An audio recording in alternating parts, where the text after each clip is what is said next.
Simple straight forward method होगा ये, जिसमें आपको बताया जाएगा कि किस तरीके से आपको रिवीजन करना चाहिए इफेक्टिव वे में, जिससे कि आपने जो पढ़ा है आपको याद भी रहे और आपके फाइनली अच्छे मार्क्स ला सके। तो गाइज रिवीजन करने की ये निंजा टेक्निक है गाइज, आपको रिवीजन कैसे करना चाहिए और किस टाइम ड्यूरेशन में करना चाहिए पूरा बताऊंगा। बहुत ही सिंपल स्ट्रेट फॉरवर्ड सी ये वीडियो होने वाली है, तो इस वीडियो को प्लीज यार लास्ट तक जरूर देखिएगा। तो है दोस्तों, मैं हूँ अर्षित और आप देख रहे हैं हारूस टीवी। आगे बढ़ने से पहले दोस्तों यार इस चैनल को सब्सक्राइब कर लेना और बेल आइकन पर भी क्लिक कर लेना, जिससे आप आने वाली कोई वीडियो मिस ना करो। और दोस्तों यार इस वीडियो को लाइक जरूर कर देना, क्योंकि लाइक करना फ्री और लाइक करने के कोई पैसे नहीं लगते। दोस्तों आप देखिए क्या करना है रिवीजन करने के लिए, मैं आपको पूरा एक्सप्लेन करता हूँ। देखिए मान लीजिए आपने एग्जाम्पल के लिए लेके चलिए कि आपने कोई टॉपिक पढ़ा, तो अब आपको सबसे पहला काम क्या करना है रिवीजन करने के लिए, आपको उस टॉपिक को एट दैट इंस्टेंट, उसी इंस्टेंट पे जब आपने पढ़ लिया पूरा टॉपिक, आपको लग रहा है कि हाँ भाई ये टॉपिक मुझे आ गया, आपको सिंपली किताब को बंद कर देना है या उल्टा करके रख देना है, अपनी आंख बंद करनी है और अपने आप से ये पूछना है कि भाई मैंने क्या पढ़ा। जो क्वेश्चन पढ़ा है, जो टॉपिक था उसका नाम लीजिए और पूरा उसके बारे में जो जो पढ़ा है माइंड में ही उसको इमेजिन कीजिए। अभी कुछ नहीं करना है, लिखना विखना कुछ नहीं है, बस माइंड में ही इमेजिन कीजिए। क्योंकि पहले तो आप ये देखिए ना कि आपके दिमाग के अंदर वो इन्फॉर्मेशन पहुंची भी है या फिर ऊपर ऊपर से लग रहा है। वरना नॉर्मल नहीं होता क्या है बच्चों का, स्टूडेंट्स का, कि पढ़ रहे हैं जब तक सामने किताब है जब तक तो सब याद है, जैसी किताब हटी या कॉपी हटी अपना सब भूल गए जी। यही होता है सबके साथ में। तो इसलिए रिवीजन जरूरी है अच्छे मार्क्स लाने के लिए। तो इस तरीके से कीजिए, सबसे पहला रिवीजन करना है एट दैट इंस्टेंट, अपने दिमाग में करना है। आपको लग रहा है कि हाँ भाई दिमाग में याद करते हुए सब कुछ याद आ रहा है तो बहुत अच्छी बात है, वेल एंड गुड है। अगर नहीं याद आ रहा है तो भी कोई दिक्कत वाली बात नहीं है, थोड़ा सा दिमाग पे जोर डालिए, याद आ जाएगा। और फिर भी अगर याद नहीं आ रहा तो उसका मतलब आपने सही से नहीं पढ़ा है, उसको ध्यान से दोबारा से उसको पढ़िए, दोबारा से अपनी कॉपी खोलिए, पूरा टॉपिक ढंग से पढ़िए दोबारा से और फिर से इसी स्टेप को दोबारा से दोहराइए। मतलब किताब को फिर बंद करके रख दीजिए और फिर दिमाग में रिकॉल कीजिए। जब तक बिल्कुल चीज़ जो पढ़ी है वो दिमाग में क्लियर ना हो ना, तब तक आगे मत बढ़ना। समझना कि अभी तक मुझे चीज़ याद नहीं हुई है, ये समझ में नहीं आई। ये पहला स्टेप रिविजन का ये है। दूसरा स्टेप जो रिविजन का है वो ये है कि आपको जो रिवीजन करना है, जब आपने मान लीजिए at that instant revision complete कर लिया, वो जो रिवीजन है वो आपको करना है, रिवीजन करना है आपको 24 घंटे के अंदर। मतलब अभी आपने रिवीजन करा, अब 24 घंटे के अंदर दोबारा से आपको रिवीजन करना है।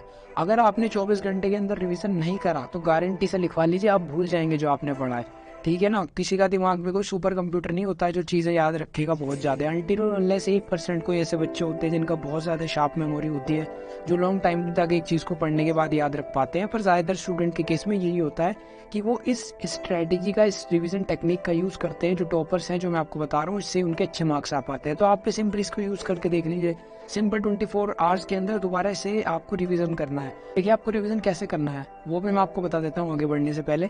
अब देखिए आपको सिंपली क्या करना है, रिवीजन का मतलब ये नहीं है कि कहीं बैठ के एक जगह बिल्कुल शांत जगह बैठ के आप तभी रिवाइज करेंगे माइंड में, या आप कहीं बैठ के लिखते ही रिवाइज करेंगे। रिवाइज आप कहीं भी कर सकते हैं। इनफैक्ट मैं तो कहूँगा आप अपने रिवीजन टाइम को ऐसी जगह यहाँ पे लेके जाइए जिससे कि आपका नॉर्मल स्टडी का टाइम या फिर किसी और चीज़ का खेलने कूदने का टाइम बर्बाद ना हो।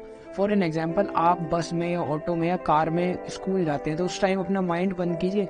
तो उस टाइम आप क्या कीजिए, आंख बंद कीजिए और अपने दिमाग में सोचिए कि यार हाँ ये तरीका है, ऐसे मैंने ये पढ़ा था, ये पूरा टॉपिक था, कल मैंने क्या पढ़ा था। तो वहाँ रिवीजन कीजिए। कहीं आते जाते बस वगैरह में वहाँ पे रिवीजन कर लीजिए। मतलब जहाँ भी आपका टाइम एक्स्ट्रा हो, जहाँ पे आपको खाली बैठना हो, तो वहाँ बैठ के रिवीजन कर लीजिए। उससे इसके दो फायदे होंगे, एक तो आपके खेलने वगैरह का टाइम बर्बाद भी नहीं होगा, और दूसरा जो आगे की आपकी पढ़ाई, आगे की आपको पढ़ाई करनी है वो जो टाइम है वो भी बर्बाद नहीं होगा, उसमें आपको रिवीजन नहीं करना पड़ेगा। तो इस तरह से कहीं आप आ जा रहे हो या फिर कोई भी ऐसा फ्री टाइम हो आपके पास, ऐसी जगह यूज कीजिए रिवीजन को, और सिंपली आपको अपने दिमाग में रिकॉल कर लेना है। मेन चीज ये है। तो रिवीजन आपको इस तरीके से करना है। आगे मैं आपको बताऊं तो आपको इसके बाद 7 दिन के अंदर रिवीजन करना है। जो आपने 7 दिन पहले पढ़ा था आपको उसको फिर से रिवाइज करना है। अब फाइनली आपको क्या करना है, 7 दिन के बाद आपको जब 1 महीना हो जाएगा, जब आपने पढ़ा था, जब आपको 1 महीना हो जाएगा तो आपको 1 महीने के अंदर उस चीज को रिवाइज फिर से करना है। तो इस तरीके से जब आप करेंगे तो आपको वो चीज़ गारंटेड याद रहेगी। मैं आपको बता रहा हूँ ये बेस्ट स्ट्रेटेजी है।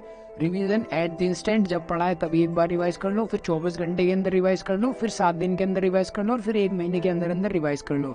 सिर्फ इन 4 रिवीजन की हेल्प से ही आपको वो चीज़ 100% याद हो जाएगी। इसके अलावा अगर आप चाहें तो एक बार उस चीज़ को लिख के भी देख सकते हैं, तो उससे वो आपके दिमाग में बहुत अच्छे से बैठ जाएगी। ठीक है गाइज। वैसे नॉर्मली ये कहा जाता है अगर आप किसी भी चीज़ को 3 बार अगर आप कर लें, फॉर एग्जांपल आपके मैथ्स कमजोर हैं, तो अगर आप मैथ्स को 3 बार अपनी किताब को पूरा सॉल्व कर लें तो उसमें हम एक तरह से काफ़ी अच्छे मार्क्स ला सकते हैं।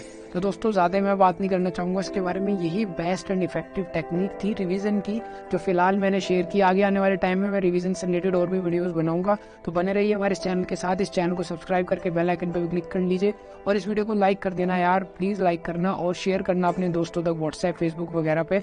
और इस वीडियो को आपको देखने के लिए बहुत बहुत धन्यवाद और चलिए मैं मिलता हूँ नेक्स्ट वीडियो में। Bye bye.